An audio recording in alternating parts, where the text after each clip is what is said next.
Hey, this is Milan Polak, and I'm very excited to be part of Rock Me Vienna 2027 next year. Milan, and we are glad that you are coming back to Vienna. What made you accept our invitation to join one more time? To be honest, the last experience, 2026 was awesome. It was a great, the vibe was great, the students were great, the teachers were awesome. So yeah, I didn't even think, yeah, let's do it. What do you advise the people? Why should they register for Rock Me Vienna 2027? What will they expect there? Well, I think there's two things that are really cool. One is you get like some of the best players in the world and like a whole variety of like styles, rock, fusion, jazz, whatever your heart desires. And the other thing is you also get to hang out with the guys. Like, it's not only like, okay, here's a class and then everyone goodbye. It's like, you're basically, until you go to sleep, you can hang, jam with the teachers, and it's awesome. Like, everybody gets to learn something. It's great. What did you learn in Rock Me Vienna 2026 then? I learned a lot of things. The thing is, it's so inspiring to have like so many different people there. And what I really enjoyed was that there is no competition. Like, usually guitar players have this reputation of, being kind of like race horses, but that was not the case at all. It was just great. Everybody was exchanging information. Teachers were asking other teachers about things, so it was awesome. Everybody was a teacher and a student in a way, so that was cool. And what will you teach the people at Rock Me Vienna 2027? Well, my personal approach is I like to be an open book. Like, I don't have any secrets. Like, each to his own, but I'm not a fan of like, okay, here's what I prepared, and I think everybody has to learn this. I think, like, the most important thing to me is I want everyone to go home and be happy and feel like they got what they came for. So any questions should be answered, and any problems should be solved. And so I like to approach the whole thing more open counseling. But we can go over the modes, over various techniques on the guitar, ear training applied to the fretboard. I like to approach things to the fretboard. Like, I don't like to talk much about theory, because if it's in your head but not in your hands, like, what's the point? I mean, you have such a great experience already in the music business. What would you consider your guitar superpower? I think my guitar superpower is that I can apply anything that's in my head immediately to the fretboard. Like, it's kind of like my ear or my mind is the boss, and my fingers is the secretary. And so the boss dictates and the secretary plays in real time. So everything I can sing in my head, I can play on the fretboard. And I actually have a system that I developed to teach this if people are interested. I think that's the ultimate goal. I think this could be super interesting, because I hear people saying, well, I have something in my head, but how do I convey it to the guitar? So if you could help to bridge the people, the head and the hands, I think that's going to be awesome. And this is exactly why I developed this, because I realized at a certain point, like, I had all these awesome solos in my head, but I was playing the same old boring stuff. And I was like, I hear this, but I play something else. And so I kind of like tried to figure out the problem, and then I started to train to kind of like adapt in real time what I was hearing. It takes some time, but like I can teach the skills in a couple of days. Do you think that everybody is able to learn this bridging? Yeah, it's a completely different approach, because the cool thing about the guitar is a pattern instrument. Like, you can learn patterns and then you just move them around. And so you can very easily and quickly learn to play some chords and some scales. However, after a few years, this is our downfall, because then we feel comfortable with these patterns and scales, and we never listen to the lines we hear in our head. And that's the problem. Milan, what are you currently working on? I always have some projects. Like, I really enjoy producing other artists. So I write for other artists. I help making them albums, produce other people. I always get remote sessions, inquiries for studio jobs and stuff. So there's always something. I have another acoustic album in the pipeline. I just haven't had the time to release it. It's already recorded and mixed and mastered. And so, yeah, I'm never bored. Not that long ago that you released your last album, right? Yeah, actually, two.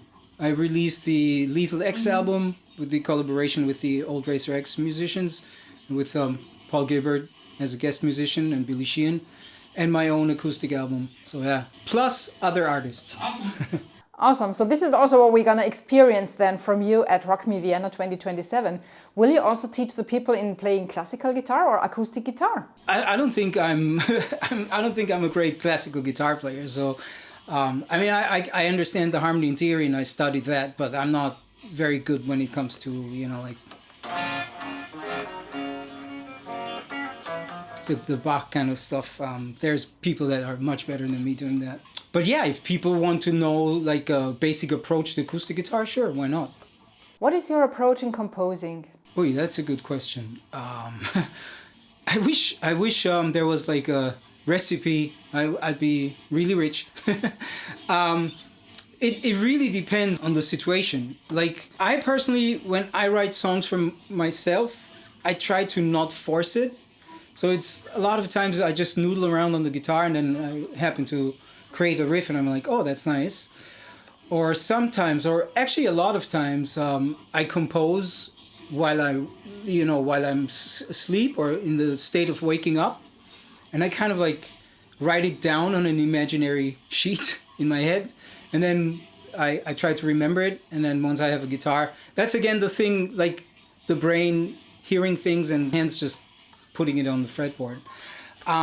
But in other, like sometimes I have jobs for movie scores or videos, and then it's a completely different thing because either the client has a certain idea of what they want. Sometimes they even give you like a song. They say, we want a song in this style, and you have to listen to the song and analyze, is it minor, is it major, what's the arrangement, how the BPM, like various different things. Or you just watch the movie and try to be inspired by that. So it's really like it really depends on the situation. Let's talk a little bit about the music business, Milan. You're on stage and in the business since a couple of decades already. Which changes have you experienced and how did you manage to master these changes? And what kind of changes will you still experience? Good question. I'm not sure I mastered anything, but I must say it changed quite a bit. When I started out, obviously playing live was super important. There was actually studio sessions where you had to go to a studio and work with other musicians. That's basically not happening anymore because everybody like me has their own studio at home and it's like everything's remote. The live playing, especially during COVID, obviously was not possible, and it seems like even before, like the ticket prices went so far up that, you know, if you're like a huge name, all of a sudden you charge $150 for a ticket, but the little guys cannot do that. So a lot of times you're asked to play for free or, you know, to sell tickets in advance. And also thanks to social media, now the venue also expects you to do the advertising and everything. So it's basically every musician turned into a one-man show. You're like the musician, the manager, the video edit guy, everything. So yeah, it changed quite a bit. And obviously the money is not the same, I mean, except for the few exceptions. Are there some changes that you are already seeing on the horizon? Yeah, sure. I mean, it's the elephant in the room. It's called AI. And like speaking of studio jobs, basically 90% of all the inquiries I get these days is some AI thing. Like someone created something with AI, but then they want a human to reproduce it. And the danger is, in the old days, the people that composed had to at least understand some sort of, you know, basic songwriting and arranging and maybe play an instrument. Now it's like everyone can use AI, and so AI comes up with these sometimes absurd things, and then the people that send it to you don't understand that this is kind of like not really human anymore. And so, yeah, I think that's going to get worse. And I think, there's always the optimists, and I don't want to be, I don't want to be the negative Nancy here, but I think there will always be like a certain special niche group that will be interested in live music and real playing, especially in the guitar scene. Like people still, maybe even more than ever before, go crazy about real guitar playing and stuff. But the average person, I think, just doesn't care. And it's like autotune. Like everybody's used to autotune. If you sing today like a good vocal performance, but it's not autotune, people go like, ooh, that's strange. So everything is quantized and autotune, and it becomes like the new norm. Everybody's used to it.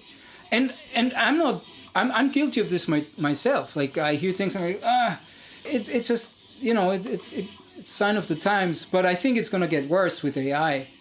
And like I said, the average person is not gonna care. They won't hear the difference. And there are people predicting that there will be like a counter movement when there's too much AI. I mean, not only in music, in everything, where people will start craving human interactions. And I hope that's true.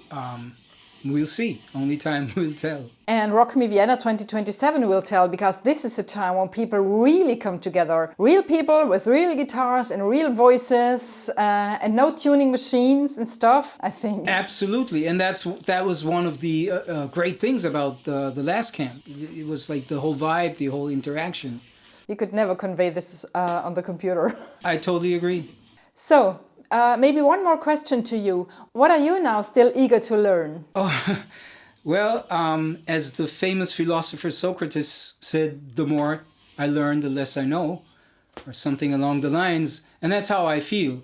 Like I feel like the guitar has had an incredible evolution, like in a very short timeline, as compared to piano or the violin. And so there's like a whole new generation coming up with like all these crazy techniques and different approaches, even on acoustic guitar, that are very different from what the previous generation did. So there's always something to learn. So don't forget, go to rockmevienna.com. There's an early bird sale right now that ends October. It's 10% off. And I hope to see you there next year.